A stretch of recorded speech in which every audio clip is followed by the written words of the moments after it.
Une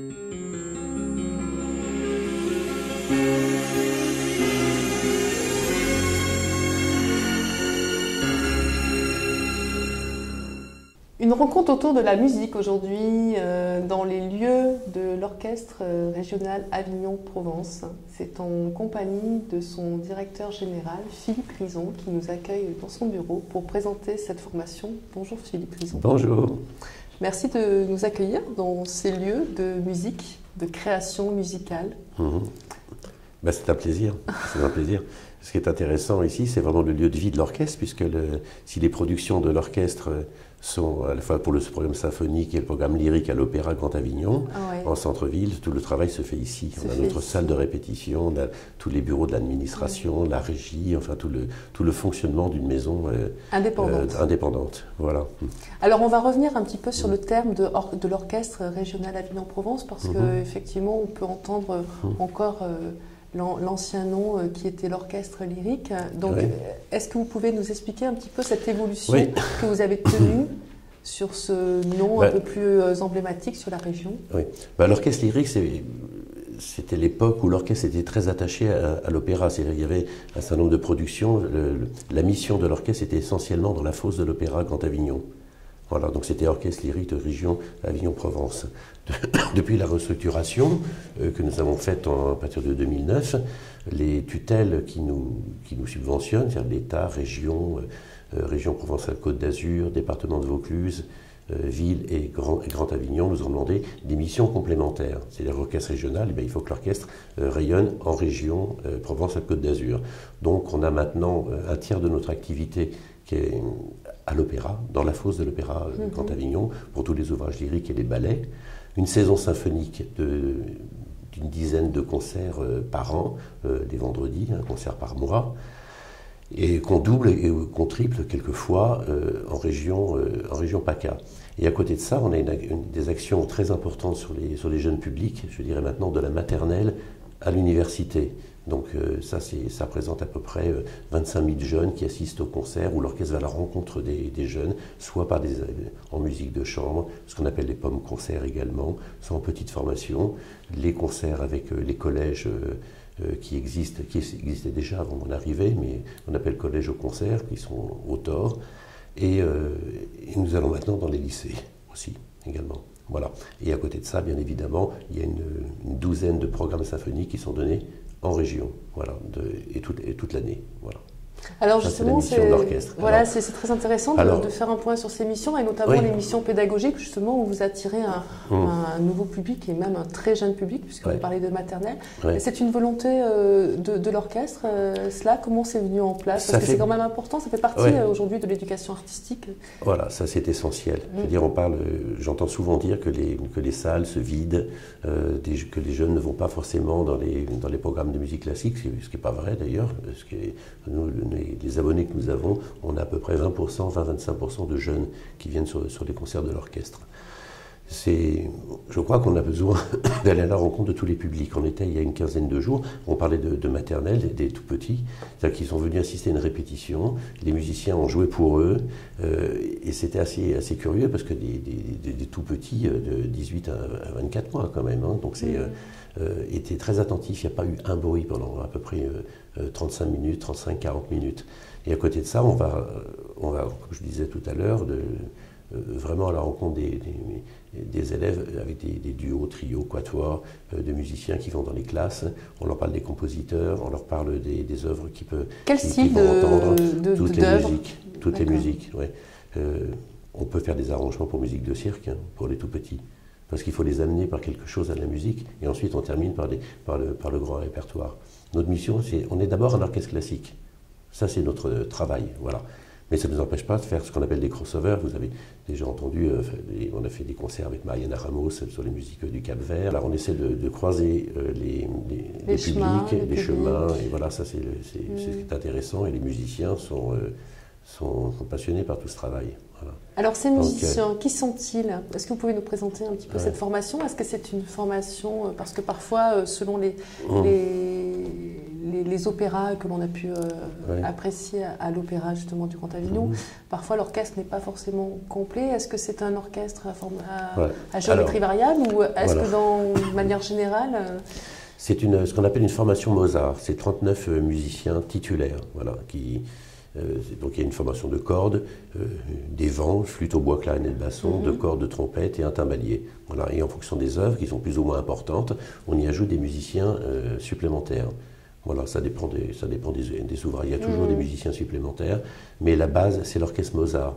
Et dans les formations dites classiques, il y a la formation Mozart, qui est la formation traditionnelle qui existait déjà avant le 19e siècle. Ensuite, il y a eu le symphonique, qui est une harmonie beaucoup plus importante. C'était 3 flûtes, 3 bois, 3 clarinettes, 3 bassons. Il y a le philharmonique et puis voir le pôle orchestral après. Donc voilà, nous on est en formation Mozart. Voilà. Alors, les musiciens, lorsqu'ils intègrent l'orchestre, est-ce que vous pouvez nous parler un petit peu de profil Moi, ce que j'aime beaucoup dire, c'est que c'est la société des musiciens est la plus démocratique du monde. Voilà. Pourquoi? Parce que pour être titulaire dans un orchestre, il faut passer un concours. Et ce concours se passe d'abord, le premier tour se passe derrière un paravent. On ne sait pas qui est derrière le paravent. Il y a un jury derrière et tout le monde peut passer le concours. Et on prend le meilleur à la fin. Voilà. Et il faut que le musicien soit le meilleur pour avoir ce poste. Vous savez que pour un poste de violoniste, on peut avoir 150 candidats. On va en prendre un. Donc ce musicien doit préparer, ou cette musicienne doit préparer le concours, les œuvres qui sont imposées. Le petit plus des autres? On a les meilleurs, ils sont tous diplômés de conservatoires supérieurs, ils ont tous fait des études. Un musicien, c'est un bac plus 12. Voilà. C'est intéressant ce que vous dites, parce qu'effectivement, voilà. On n'a pas notion justement de cela. Ouais. Et ensuite, ils intègrent, au bout d'un an de stage, ils sont titularisés. Il faut qu'ils s'intègrent aussi au reste de l'orchestre. Il faut qu'ils trouvent leur place, voilà, et que les choses se passent bien, parce que le meilleur musicien du monde, s'il ne s'entend pas avec ses collègues de pupitre, ça ne peut pas fonctionner non plus. Donc il y a toujours une période qu'on appelle une période de stage d'1 an. Alors ça, c'est le travail de qui? Du directeur musical, donc du chef d'orchestre, ou du directeur général? Non. Alors moi, j'organise les choses. J'organise les choses, et le chef permanent, qui est Samuel Jean, aujourd'hui, préside maintenant tous les jurys de concours.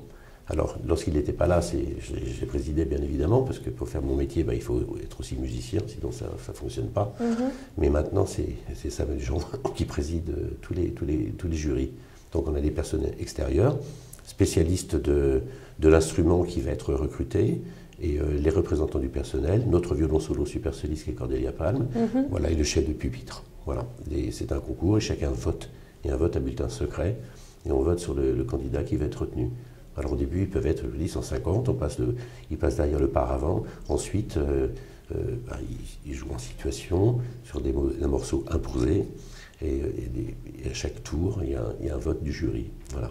Alors pendant la première année donc, du lauréat, comment vous l'intégrez, vous en tant que, l'équipe et vous en tant que directeur général, ce qui fait partie aussi sans doute de votre concept aussi de manager, de développer, de fédérer?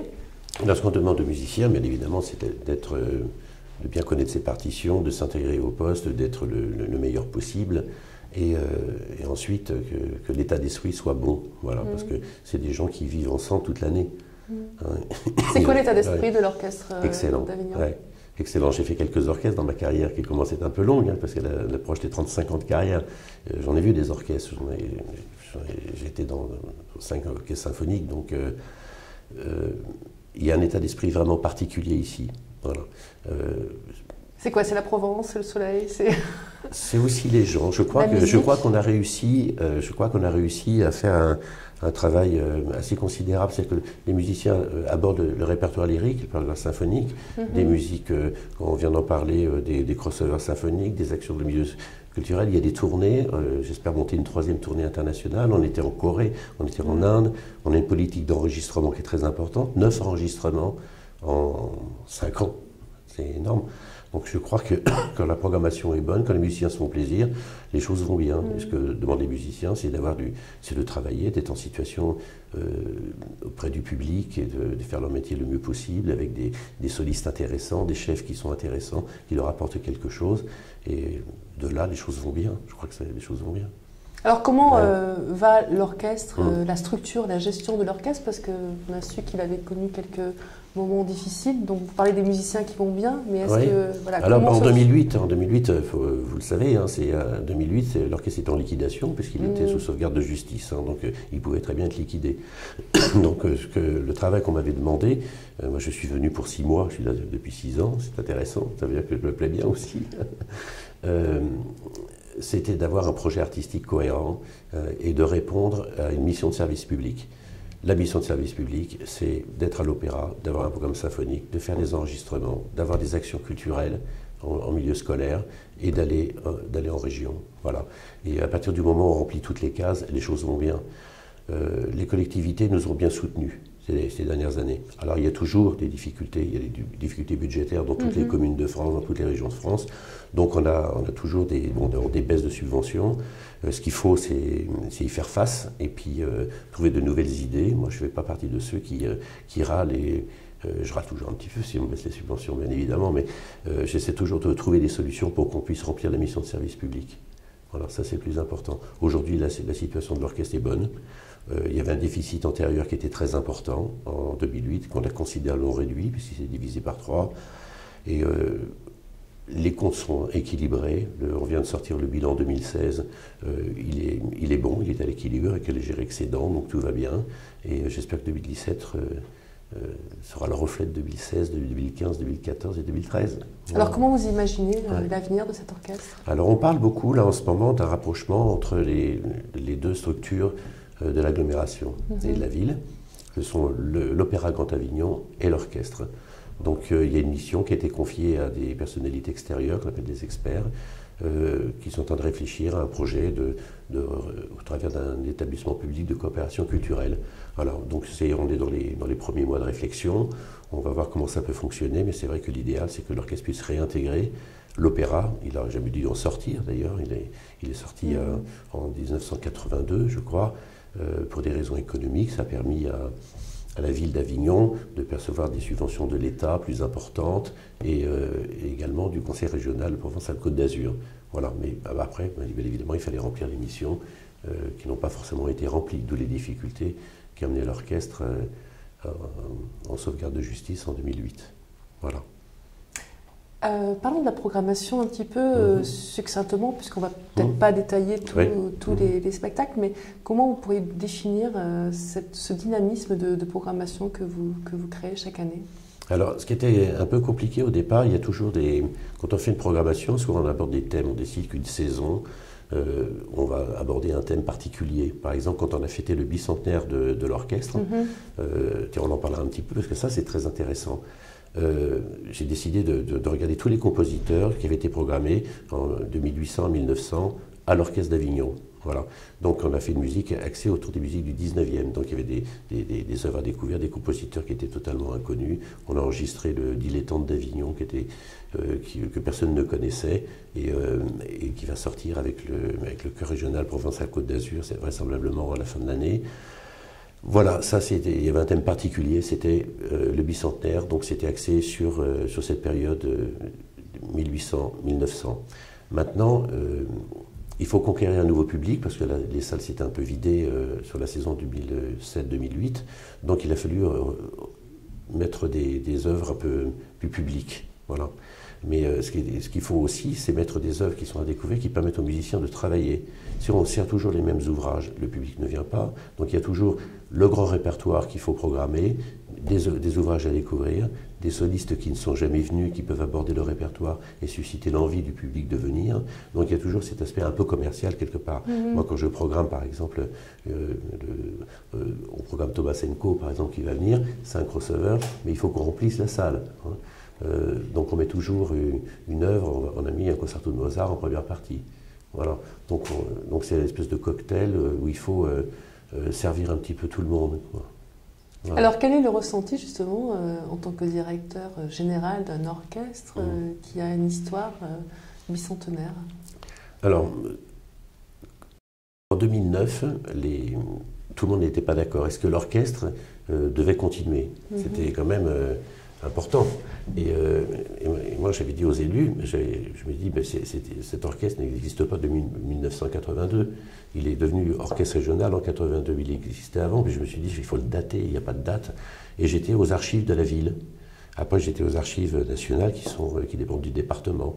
Et j'ai trouvé des programmes, des feuilles d'émargement des musiciens de l'orchestre d'Avignon qui dataient de 1842, où on jouait, l'orchestre jouait la Juive d'Halévy à l'Opéra d'Avignon. Je lui ai dit, bon sang, cet orchestre a déjà plus d'un siècle. Et on a continué les recherches avec un chercheur et un musicologue, un historien également du Palazzetto de Venise. Ils sont venus ici, ils ont été à la Bibliothèque nationale à Paris également. Et en fait, on a pu dater, l'orchestre existait déjà depuis le 8 janvier 1814. Donc on a une feuille d'émargement avec tous les noms des musiciens, des chefs. Donc voilà, en fait cet orchestre est le plus vieil orchestre constitué et qui existe encore aujourd'hui. C'est antérieur à l'Opéra de Paris. L'Opéra de Paris était un opéra provisoire, était dans le 9e arrondissement de Paris. Le Garnier n'était pas construit. Donc voilà. Donc on a pu dater. C'est l'orchestre le plus ancien en France. Donc quand j'ai dit ça aux élus, c'est vrai qu'ils ont réfléchi. Je dis, vous ne pouvez pas vous passer. Voilà. Voilà. Donc du coup, on a raconté cette histoire et puis on a fait une programmation, une saison du bicentenaire de l'orchestre. Voilà. C'est un orchestre qui a toujours existé, en fait, à des formes différentes. Mais il y a toujours eu une troupe de musiciens. L'orchestre d'Avignon existait déjà en 1814. Voilà. Alors, peut-être une question un peu plus personnelle. Vous disiez donc que vous avez forcément une expérience de musicien pour être dans la direction d'un orchestre. Qu'est-ce qui vous a donné envie de passer de l'autre côté de la barrière de l'artistique et plutôt de diriger Quand je dis que je suis musicien, je lis une partition d'orchestre. Et je vais vous expliquer pourquoi. C'est indispensable que le directeur d'un établissement comme le nôtre, d'une entreprise culturelle, parce qu'un orchestre est une entreprise, soit musicien, parce qu'il y a une économie derrière une partition. Quand on regarde une partition, il y a ce qu'on appelle des suppléments d'emploi, il y a des musiciens supplémentaires, il y a des locations d'instruments, des instruments particuliers qui font l'objet d'une majoration à hauteur de 75%, 50% sur les services des musiciens. Tout ça, il faut pouvoir l'anticiper dans un budget. Donc quand on ne lit pas la musique, c'est évident qu'on ne peut pas faire ressortir toute cette économie qu'il y a derrière la partition. Voilà. En ce qui me concerne, j'étais au Conservatoire de Boulogne, j'étais musicien, j'étais percussionniste, j'étais timbalier, même de l'orchestre d'élèves, mais j'ai jamais voulu en faire mon métier. Voilà. Je ne voulais pas en faire mon métier, et puis je n'étais pas suffisamment bon, parce que pour envisager une carrière professionnelle, il faut être parmi les meilleurs. J'étais loin d'être parmi les meilleurs. Donc j'ai commencé ma carrière d'abord dans les entreprises un peu commerciales, et ce qui m'a intéressé, c'est le spectacle. C'est les premières années où je travaillais chez Sony France, pour tout vous dire. Je faisais les cours du soir pour être éclairagiste à la rue Blanche, et j'ai éclairé beaucoup. J'ai démarré ma carrière dans le spectacle par la variété. Voilà. Et je suis arrivé par hasard dans le classique. Dans le classique. Alors quel est le style de musique que vous aimez alors du coup J'aime la musique classique, j'aime l'opéra bien évidemment, mais ça va même bien au-delà, j'aime la création. Donc lorsque j'étais directeur artistique d'Universal Publishing, j'ai développé un énorme catalogue de musique contemporaine. J'ai édité des gens comme Pascal Dussapin, Éric Tanguy, Michael Levinas, enfin tous ces gens-là. Pour moi, c'était essentiel. Voilà. À côté de ça, j'aime la musique sud-américaine parce que j'ai beaucoup voyagé. J'aime beaucoup les percussions, donc je m'intéresse beaucoup à ce qui se fait, surtout en Afrique, en particulier au Sénégal, où il y a des classes de percussions extraordinaires. Voilà. On fait ce métier, il faut s'intéresser à tout. Il faut être curieux. C'est ce qui permet aussi cette diversité aussi que vous avez, justement, cette expérience. De pouvoir peut-être enrichir à travers le... Oui, et puis la chance qu'on a ici, et qui est également ma chance, c'est de rencontrer quand même Samuel Jean, que j'ai connu à l'orchestre de Montpellier. Lorsque j'étais directeur de l'orchestre de Montpellier, je l'avais déjà engagé sur un certain nombre de concerts en région, des opéras contemporains justement, du Calvi en particulier.